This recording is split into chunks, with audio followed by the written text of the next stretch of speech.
मैं बीके राणा, प्रवक्ता RR inter college Hardoi. आज के लेक्चर में आप सबका स्वागत करता हूं। आज बहुत इंपॉर्टेंट टॉपिक में लेकर आया हूं जो परीक्षा में प्रतिवर्ष आता है। क्या है आज का टॉपिक? क्वेश्चन आता है, सन्नादी किसे कहते हैं? सिद्ध कीजिए बंद आर्गन पाइप में केवल विषम प्रकार के सन्नादी उत्पन्न हो सकते हैं। क्या बताया? क्या क्वेश्चन आता है कि सन्नादी किसे कहते हैं? सिद्ध कीजिए बंद आर्गन पाइप में केवल विषम प्रकार के सन्नादी उत्पन्न हो सकते हैं। ये बंद आर्गन पाइप है। आर्गन पाइप क्या होता है? ये एक समान व्यास की धातु अथवा लकड़ी की बनी बेलनाकार नली होती है जिसमें फूंक मारकर ध्वनि उत्पन्न की जा सकती है। ये खुला आर्गन पाइप है और ये एक सिरे पर अगर बंद कर दें, देखो दोनों सिरों पर खुला था तो खुला आर्गन पाइप, एक सिरे पर अगर बंद कर दें तो बंद आर्गन पाइप, तो ये बंद आर्गन पाइप है। अच्छा, बंद आर्गन पाइप है, इसमें देखिए ये खुले सिरे हैं, खुले सिरों पर ये जो बन रहा है इसको कहते हैं प्रस्पंद और ये है निष्पंद। हमने चित्र बना दिया है, बहुत जल्दी वीडियो हो जाएगा, बहुत कम समय में समाप्त करेंगे। प्रस्पंद क्यों बन रहा है, प्रस्पंद और निष्पंद यहां क्यों बन रहा है ये भी समझ लीजिए। यानी प्रस्पंद और निष्पंद होते क्या हैं? प्रस्पंद और निष्पंद क्या होते हैं? प्रस्पंद यानी माध्यम के वे बिंदु जहां वायु के कणों को कंपन करने की स्वतंत्रता सबसे अधिक होती है वहां प्रस्पंद, और जहां वायु के कणों की कंपन करने की स्वतंत्रता बहुत कम अथवा नगण्य होती है वहां निष्पंद। यानी यहां देखो वायु के कण सबसे ज्यादा कंपन कर पा रहे हैं, फूंक मारते ना यहां से। जैसे ये मेरे पास ये पेन का ढक्कन है, तो ये क्या है? बंद आर्गन पाइप है। मैं यहां से फूंक मारूं तो ध्वनि उत्पन्न होगी। तो यहां ऊपर खुले सिरे पर सबसे ज्यादा वायु कण कंपन कर पाएंगे, तो यहां क्या बन गया? प्रस्पंद। और देखो बंद सिरे पर क्या बन गया? निष्पंद। तो खुले सिरे पर सदैव प्रस्पंद, बंद सिरे पर सदैव निष्पंद बनता है। अच्छा, ये जो आर्गन पाइप है ये एक ही आर्गन पाइप है, इसकी स्थितियां तीन दिखाई गई है, ए बी सी। देखो ए बी सी तीन स्थितियां हैं। यहां धीरे से फूंक मारे तब ये, जोर से फूंक मारे तो बीच में भी निष्पंद और प्रस्पंद बनते हैं। चित्र हम बना लेंगे, चित्र के बारे में हम लैंग्वेज लिख देंगे कि माना एक बंद आर्गन पाइप है जिसकी लंबाई स्मॉल एल है, इसमें ये से फूंक मारे तो खुले सिरे पर प्रस्पंद, बंद सिरे पर निष्पंद बनता है। तो ये निष्पंद और प्रस्पंद की डेफिनेशन हम समझ गए। अच्छा, क्या होता है एक बार समझ लीजिए। जब हम यहाँ फूंक मारते हैं तो अनुदैर्ध्य तरंगें बंद सिरे की ओर चलती हैं। बंद सिरा एक दृढ़ परसीमा, बंद सिरा एक दृढ़ परसीमा की भांति कार्य करता है। यहां से तरंग परावर्तित होकर पुनः खुले सिरे की ओर लौट आती है और खुला सिरा एक मुक्त परसीमा की भांति कार्य करता है। मुक्त परसीमा, यहां से तरंग पुनः परावर्तित होकर बंद सिरे की ओर चलने लगती है। तो इसमें देखो दो विपरीत तरंगें चलने लगी, और जब दो विपरीत अनुदैर्ध्य तरंगें चलती हैं तो इनके अध्यारोपण से, अध्यारोपण का मतलब होता है योग, यानी इन दोनों तरंगों के योग से, अध्यारोपण से एक नई प्रकार की तरंग उत्पन्न होती है जो कि माध्यम में स्थिर प्रतीत होती है। इस तरंग को अप्रगामी तरंग कहते हैं। ये अप्रगामी तरंग की डेफिनेशन भी हो गई। तो ये खुला सिरा कैसा कार्य करता है? मुक्त परसीमा, बंद सिरा दृढ़ परसीमा की भांति। अब देखिए ये सबसे पहले जो क्वेश्चन आएगा उसको लिखेंगे कैसे।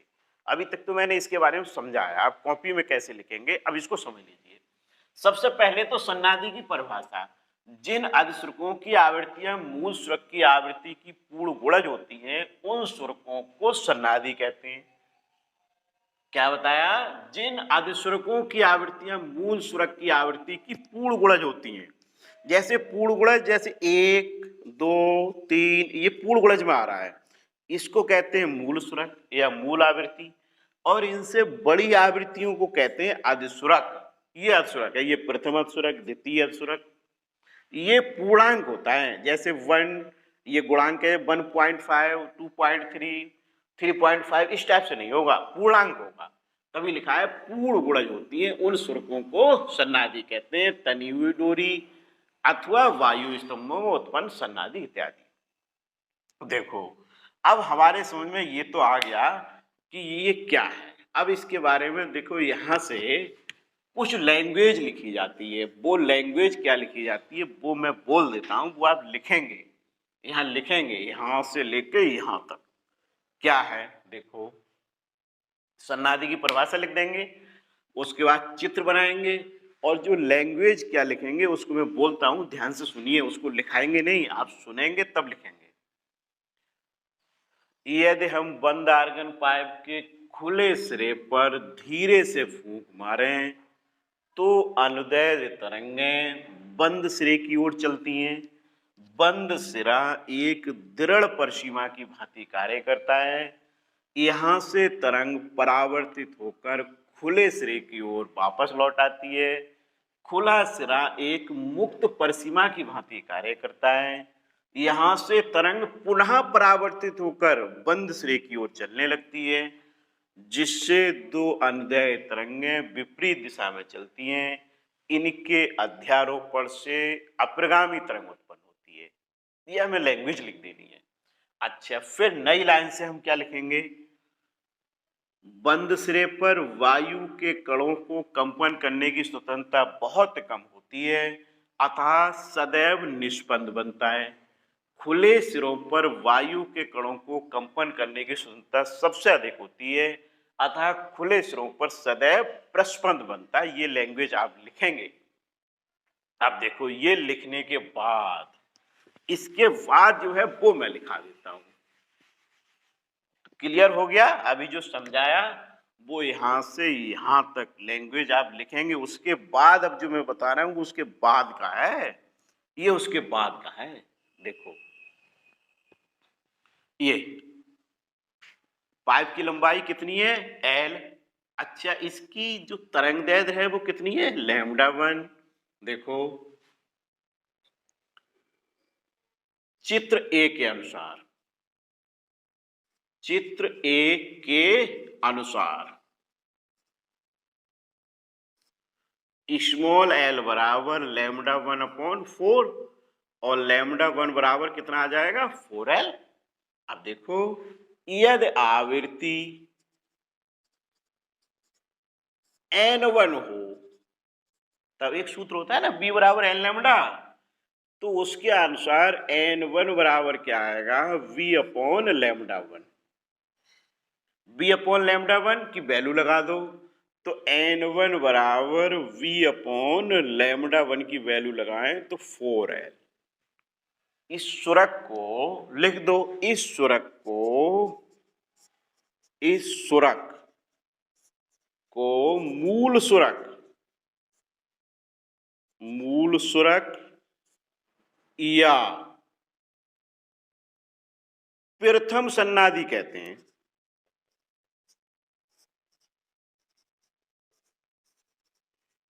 ये आ गया, इस सुरक को मूल सुरक या प्रथम सन्नादि कहते हैं। ये आ गया v/4l। ये क्वेश्चन परीक्षा में आता है।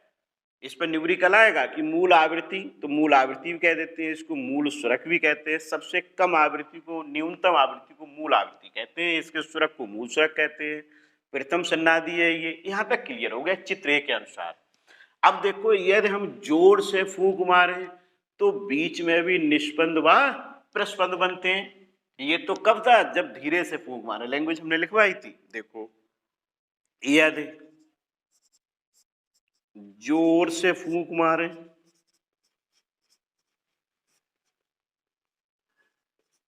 तो बीच में भी प्रस्पंद व निष्पन्द बनते हैं। देखो, चित्र बी और सी के अनुसार, सबसे पहले चित्र बी के अनुसार ले लो। चित्र बी के अनुसार अब यहां देखो, L बराबर क्या लिखा था? λ1/4। यहां L बराबर क्या लिखेंगे? 3λ2/4। L बराबर 3λ2/4। ये 3λ2 कहां से आ गया? देखिए, एक प्रस्पंद एक निस्पंद के बीच की दूरी कितनी होती है? Lambda upon 4। ऐसे ही यहां पर देखो 1 2 3, इसके 3 भाग हैं, तो lambda upon 4 lambda upon 4 lambda upon 4 3 lambda upon 4, और इसकी तरंग दैर्घ्य लैम्डा 2 है तो 3 लैम्डा 2 अपॉन 4। ऐसे ये देखो 1 2 3 4 5, 5 भाग हो गए, तो lambda upon 4 lambda upon 4 lambda upon 4 lambda upon 4, तो 5 लैम्डा अपॉन 4, इस तरंग दैर्घ्य लैम्डा 3 है, 5 लैम्डा 3 अपॉन 4, इसकी लैम्डा 1 है, इसकी लैम्डा 2, इसकी लैम्डा 3। ये समझ गया चित्र कैसे बना दिया है? अच्छा, अब देखो आवृत्ति यहां कितनी थी? n1, अब क्या लिखें? n2। यदि आवृत्ति n2 हो, n2 हो तब n2 बराबर b upon lambda 2, b upon lambda 2। अब देखो आगे यहां वैल्यू लगा दो, b अपॉन लैम्डा 2 की वैल्यू कितनी आएगी? देखो यहां से लैम्डा 2 अगर हम निकालें, या लैम्डा 2 बराबर 4l अपॉन 3, ये लैम्डा 2 निकालें तो 4l अपॉन 3, यहां वैल्यू लगा दो 4l अपॉन 3, तो 3 यहां पहुंच जाएंगे, ये क्या आ जाएगा? 3n1, यानी कि n2 बराबर आ गया 3n1। यहां एक बार फिर समझ लो, v अपॉन b बराबर एल लैम्डा होता है, तो b अपॉन लैम्डा 2 की वैल्यू लगा दी 4l अपॉन 3, तो 3n1, n1 कहां से आ गया? v अपॉन 4l के स्थान पर। तो देखो यहां पर आवृत्ति कितनी आ गई पहले की? 3 गुनी, 3 गुनी आ गई। तो इसको कहते हैं, क्योंकि मूल आवृत्ति से बड़ी आवृत्ति है, तो इसको कहते हैं प्रथम अधस्वरक या तीसरा सन्नादी। लिख दो इसे प्रथम अधस्वरक,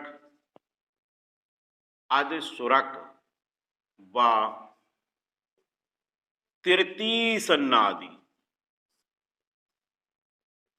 यानी इस आवृत्ति को प्रथम अधस्वरक व तीसरा सन्नादी कहते हैं। अब देखो चित्र सी के अनुसार, चित्र सी के अनुसार, अब चित्र सी के अनुसार देख लो, L बराबर अब कितना लिखें? 5 लैम्डा 3 अपॉन 4, और लैम्डा 3 बराबर आएगा 4l अपॉन 5। यहां आया था 4l अपॉन 3, यहां आ गया 4l अपॉन 5। आवृत्ति यहां कितनी थी? n2, अब कितनी हो जाएगी? देखो n1 n2 अब n3, तो लिखो बहुत सिंपल है, ये एक जैसा है। यदि आवृत्ति n3 हो तब n3 बराबर v अपॉन लैम्डा 3, क्योंकि तरंग दैर्घ्य है लैम्डा 3 है, b बराबर है लैम्डा से, b अपॉन ये v अपॉन लैम्डा 3 की वैल्यू लगाओ 4l अपॉन 5, तो अपॉन 5 है वो ऊपर पहुंच जाएंगे, और देखो v अपॉन 4l की जगह क्या लिख सकते हैं? ये आवृत्ति n3 है, ये n3, तो 5n1। अब देखो प्रथम अधस्वरक था, ये कौन सा होगा? दूसरा अधस्वरक। ये तीसरा सन्नादी था, 3n1 था, यह 5n1 है, तो कौन सा सन्नादी होगा? पांचवा सन्नादी। तो यहां लिख दो, यानी इसे देखो प्रथम अधस्वरक क्या लिख दूं मैं? द्वितीय अधस्वरक, दा है ये, इसे द्वितीय अधस्वरक व पांचवा सन्नादी कहते हैं। द्वितीय अधस्वरक व पांचवा सन्नादी कहते हैं।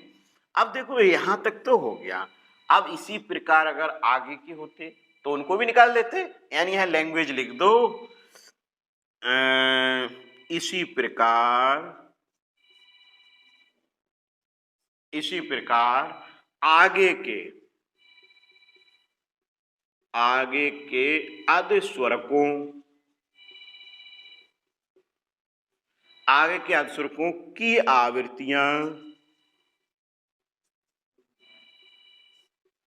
आवृत्तियां भी ज्ञात की जा सकती हैं।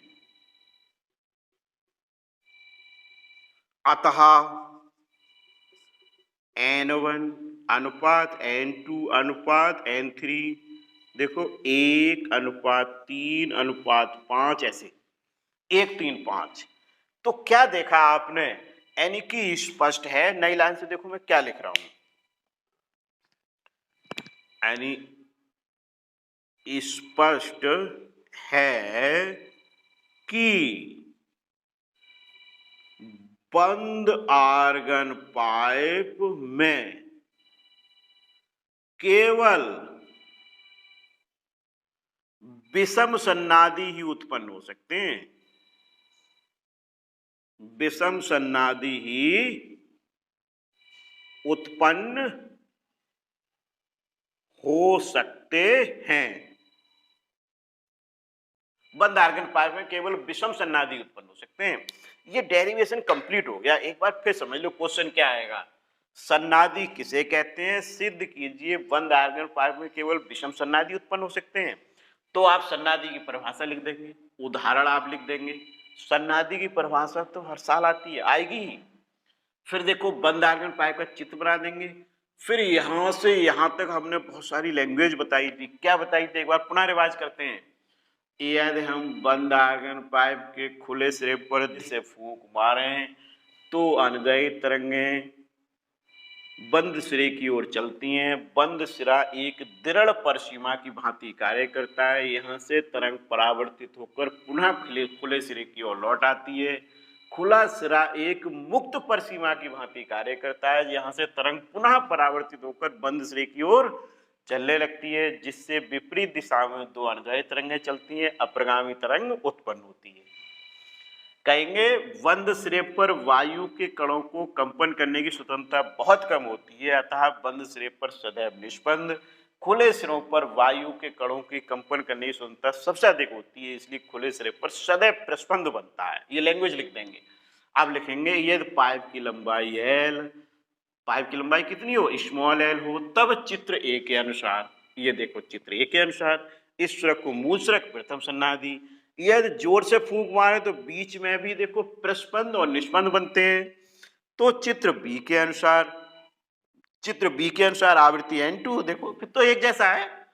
इसे प्रथम अधस्वरक या तृतीय सन्नादी चित्र सी के अनुसार, देखो चित्र सी के अनुसार आ गया। इसी प्रकार आगे के अधस्वरकों की आवृत्तियां ज्ञात की जा सकती है, जैसे प्रथम अधस्वरक, द्वितीय अधस्वरक, तृतीय अधस्वरक आगे ज्ञात कर सकते हैं। तो देखो 1 3 5 1 3 5 7, ये क्या आ रहा है, विषम संख्या आ रही है। तो आवृत्ति जब विषम आ रही है, स्पष्ट है बंद आर्गन पाइप में केवल विषम सन्नादी उत्पन्न हो सकते हैं। इसके बाद हम पढ़ाएंगे खुला आर्गन पाइप, उसमें सम और विषम दोनों प्रकार के सन्नादी उत्पन्न हो सकते हैं। जिसमें सन्नादियों की संख्या सबसे अधिक होती है उसकी ध्वनि मधुर प्रतीत होती है। खुले आर्गन पाइप की ध्वनि मधुर प्रतीत होती है, वो हम अगले वीडियो में लेकर आ रहे हैं। तो ये आज का वीडियो बहुत इंपॉर्टेंट है, बहुत महत्वपूर्ण है, इसको तैयार करिए। Okay, thank you.